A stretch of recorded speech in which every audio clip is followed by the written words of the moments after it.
증거들이 수집될 가능성도 있어서 인정했다고 설명했습니다. YTN 조성. 특검은 법률 체계의 한계로 합당한 처벌이 어려운 지인들에 대한 아쉬움을 토로하기도 했습니다. 대통령 당선인 영부인 신분으로 저지른 범행에 대한 규정 미비를 지적하며 보완 필요성을 강조했습니다. 이경국 기자입니다. 기존 법률의 한계로 합당한 처벌에 크게 부족함이 있음을 안타깝게 생각합니다. 귀금속과 명품 가방, 1억 원을 훌쩍 넘는 이호환 화백 그림에 이르기까지 특검은 김건희 씨의 반복적 부품 수수를 헌법 질서 파괴로 규정했습니다. 다만 영부인에 대한 처벌 규정이 없어 법정형이 낮은 알선수재 혐의를 적용할 수밖에 없었던 데 대한 강한 아쉬움을 드러냈습니다. 특검은 알선수재 혐의는 가중처벌에도 7년 6개월 이상 선고할 수 없다며 형평에 맞지 않는다고 지적했습니다. 그런 만큼 영부인을 공무원으로 간주하는 규정을 만들어 국민 법감정에 맞지 않는 공백을 없애야 한다고 강조했습니다. 특검은 청탁금지법의 문제점도 함께 지적했습니다. 적용 대상인 공직자의 대통령 당선인이 포함되지 않아 청탁 대가로 공소문의를 건넨 김대중 전 국가교육위원장을 처벌할 수 없었다며 법률 개정이 필요하다고 설명했습니다. 윤석열 전 대통령의 공천 개입과 관련해서도 법률상 이의점이 드러난다는 게 특검 시각입니다. 윤 전 대통령이 당선인 신분으로 김영선 전 의원 공천에 개입한 사실은 확인됐지만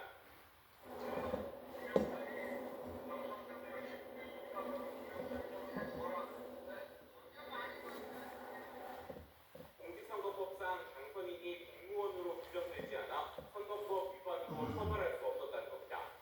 특검은 이를 두고도 입법 논의가 필요한지 검토해야 한다고 덧붙였습니다. YTN 이경욱입니다.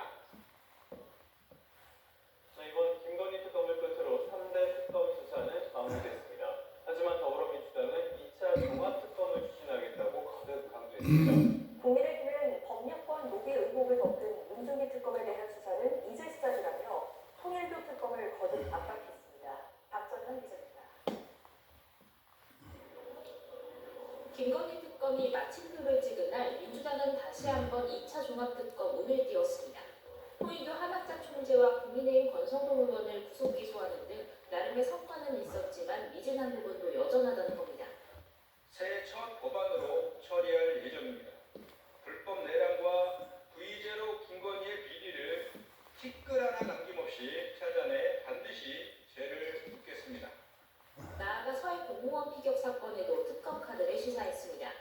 문재인 정부 외교안보 인사들이 1심 무죄를 받은 걸 고리로 애초에 잘못된 기소였다고 역공에 나섰습니다. 법무부 장관께서는 이 조작 기소 의혹에 관련된 자들에 대한 감찰 그리고 수사를 철저하게 해주시기 바랍니다. 미진할 경우 특별검사를 다시 할 수밖에. 국민의힘은 검찰 항소를 막으려는 노골적 압박이자 사법 절차에 대한 부당한 개입이라며 민주당이 특검 만능론에 빠졌다고 일축했습니다. 3대 특검에 대해서도 180일간 정권 충전 노릇을 하더니 결국 용두사미로 끝났다며 평가절하했습니다. 특히 주식 투기 의혹부터 양평군 공무원 사망, 통일교 수사 은폐 등 가진 부설에 휘말린 민중기 특검을 민주당 하청부대로 규정하며 민중기 게이트를 수사해야 한다고 강조했습니다. 진실을 수호자여야 할 특검이 도르려 진실 규명의 대상이 된 것입니다. 특검의 도덕성, 정당성은 이미 상실됐습니다. 여야 화두는 이제 통일교 특검입니다. 민주당은 헌법에 명시한 정교분리 원칙에 따라 신천지까지 수사 대상에 넣자고 주장했는데 국민의힘은 여당은 단서가 있다면 수사기관을 통하면 된다면서 특검을 피하려 대상을 무한정 확대한다고 지적했습니다. 본질을 그리고 물타기 하면서 시간 보내려고 하는 꼼수에 대해서 자꾸 변명을 늘어놓거나 그 책임을 국민의 힘에 돌리려는 그런 비겁한 수법을 쓰지 않았으면 좋겠습니다. 제1야당은 특단의 조치를 거듭 언급하며 통일교 특검 관철 의지를 드러내고 있는데 주제를 바꿔 끝없이 이어지는 특검 정국에 국민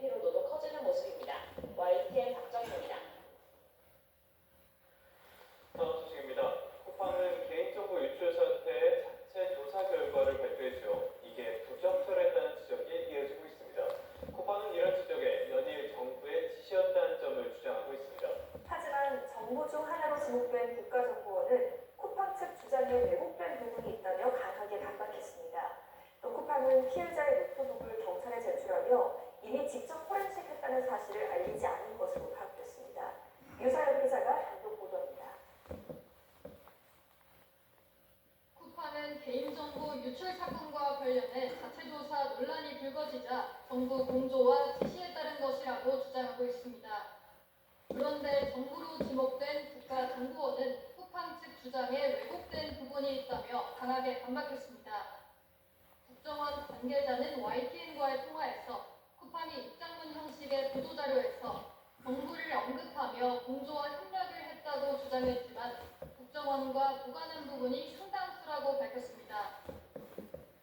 쿠팡이 정부와 협력했다는 내용 가운데 일부 국정원으로 추정되는 부분 또한 사실과 다르거나 왜곡된 부분이 있다는 게 국정원 입장입니다. 경찰 또한 불편한 내부 분위기를 드러냈습니다. 쿠팡은 지난 21일 중국 현지 강에서 건져 올렸다는 노트북을 이미 제출하며 경찰 참고인 조사까지 받았는데 당시 노트북에 대해 이미 직접 포렌식을 마쳤다는 사실은 밝히지 않은 거로 파악됐습니다. 경찰 관계자는 쿠팡 측이 참고인 조사 당시 자체 조사나 포렌식 진행 사실은 진술하지 않았다고 거듭 강조했습니다. 경찰은 일단 쿠팡 본사 압수수색을 통해 확보한 디지털 자료와 압수물을 분석하고 있습니다. 그러면서 만약 쿠팡이 조작된 자료를 제출한 거로 확인되면 엄중히 책임을 묻겠다고 강조했습니다.